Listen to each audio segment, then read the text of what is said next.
February 18th, 2026.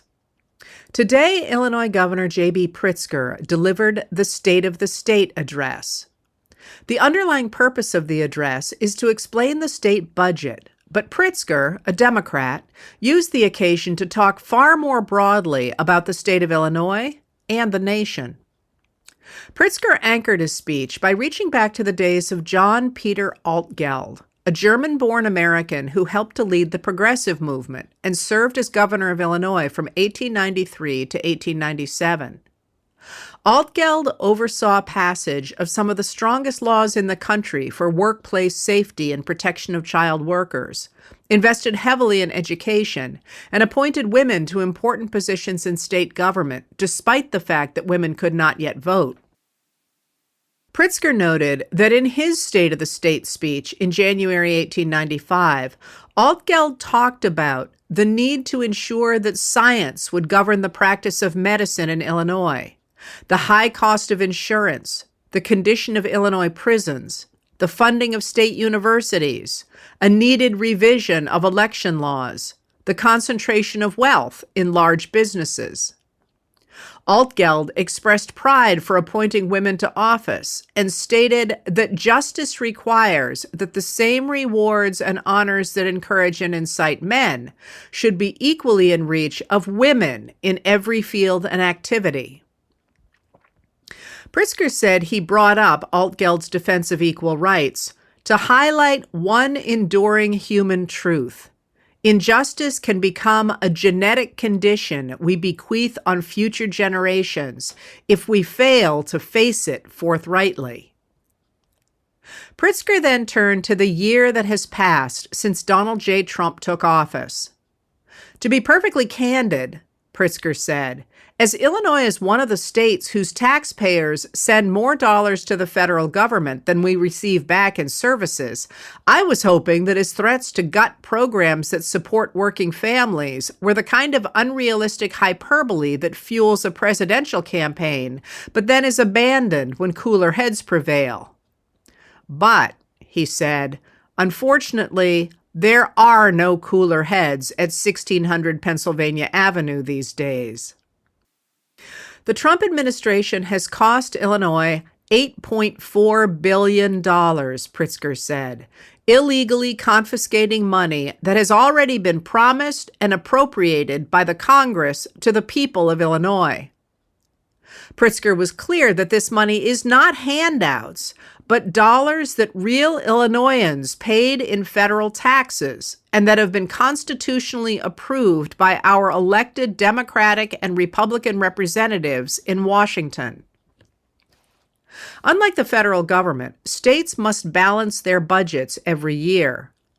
Trump's billions in illegally withheld funds inflict a cost on the state's residents, while Illinois has been forced to spend enormous time and taxpayer money going to court and fighting to get what is rightfully ours.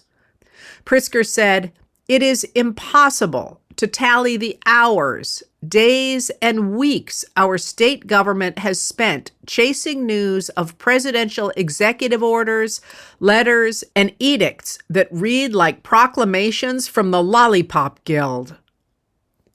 Pritzker noted that Trump is making life harder for everyday Americans with tariffs that raise costs for working families and small businesses, trade wars that are devastating farmers, cuts to health care, nutritional assistance, and education, increased bureaucratic demands on states, and low job creation. The good news, Pritzker said, is that Illinois had managed such crises before and had found a way forward. He noted the growth of the state's economy and economic stability over the past 8 years, even as the state had balanced its budget every year and made historic investments in education, child welfare, disability services, and job creation in the private sector. In the past year, Illinois' gross domestic product was more than $1.2 trillion, up from $881 billion when Pritzker took office. Looking forward, Pritzker outlined plans to address the top 3 economic issues on the mind of most Americans: the cost of housing, electricity, and health care. He promised to reduce the cost of housing by cutting local regulations and providing more options for financing. He promised to address the skyrocketing cost of electricity, first by pausing the authorization of new data center tax credits, and then by investing in renewable energy and nuclear power. Finally, he announced that, as of this week, the state had eliminated $1 billion in medical debt for more than 500,000 people in the state by purchasing and erasing it for pennies on the dollar. Pritzker warned that the benefits of our changing world are increasingly reaped by a smaller and smaller group of people, while middle and working class Americans pay for it. Special interests and large corporations seem to delight in finding ever more insidious ways to extract money from everyday people. Those same companies then react with a mixture of surprise and outrage when they're asked to rein in their worst abuses.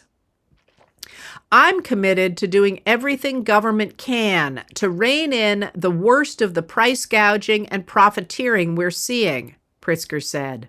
But I implore the titans of industry who regularly ask government to make their lives easier.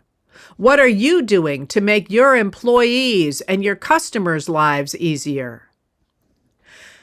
Then Pritzker turned to the crisis federal agents created on the streets of Chicago. A year ago, I stood before you and asked a provocative question.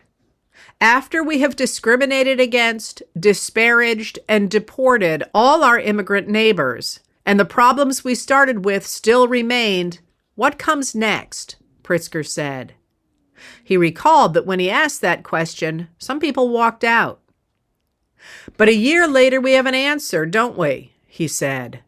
Masked, unaccountable federal agents with little training occupied our streets, brutalized our people, tear-gassed kids and cops, kidnapped parents in front of their children, detained and arrested and at times attempted to deport U.S. citizens, and killed innocent Americans on the streets. Pritzker identified Trump and White House Deputy Chief of Staff Stephen Miller as the architects of that plan to drip authoritarianism into our veins. But, he noted, people in Illinois did not accept that authoritarianism. Pritzker reminded the audience that President Grover Cleveland had similarly tried to subdue the Illinois population with hired thugs during the 1894 Pullman strike after the Pullman Company, which made railroad cars, cut workers' wages by about 25%. When workers struck, Cleveland deputized U.S. Marshals to end the strike. They fired into crowds of bystanders and, according to a Chicago paper, seemed to be hunting trouble. 25 people died and more were wounded before the strike ended.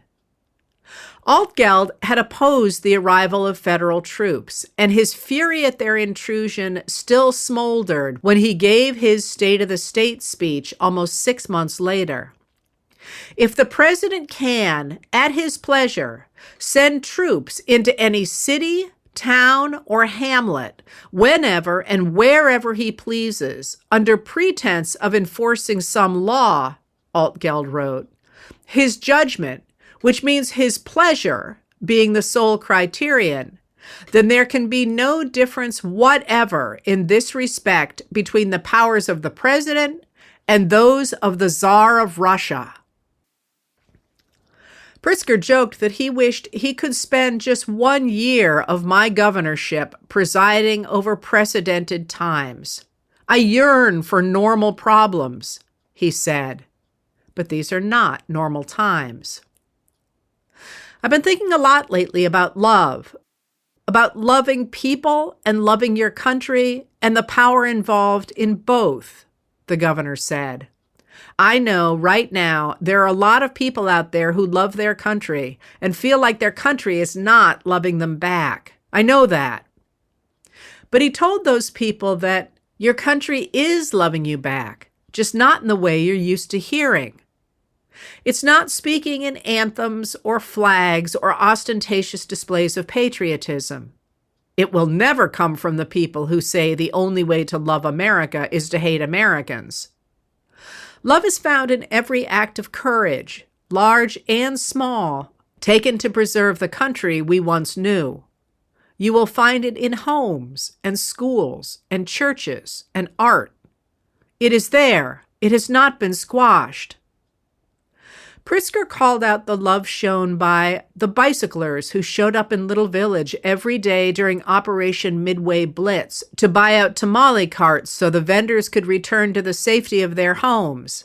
The parishioners who formed human chains around churches so that immigrants could worship. And the moms in the school pickup line who whipped out their cameras and their whistles. And in the face of every Midwesterner who put on their heaviest coat and protested outside on the coldest day. That love for one's neighbor, he suggested, is the country's most powerful tool against the rise of authoritarianism.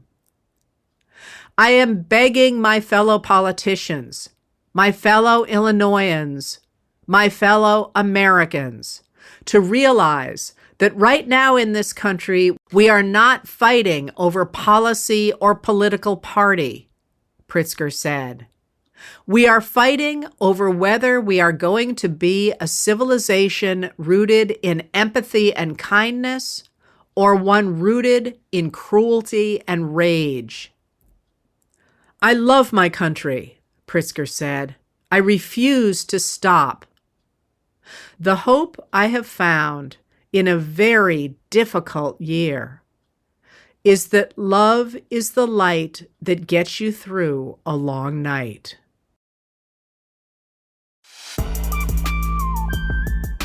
Letters from an American was written and read by Heather Cox Richardson. It was produced at Soundscape Productions, Dedham, Massachusetts. Recorded with music composed by Michael Moss.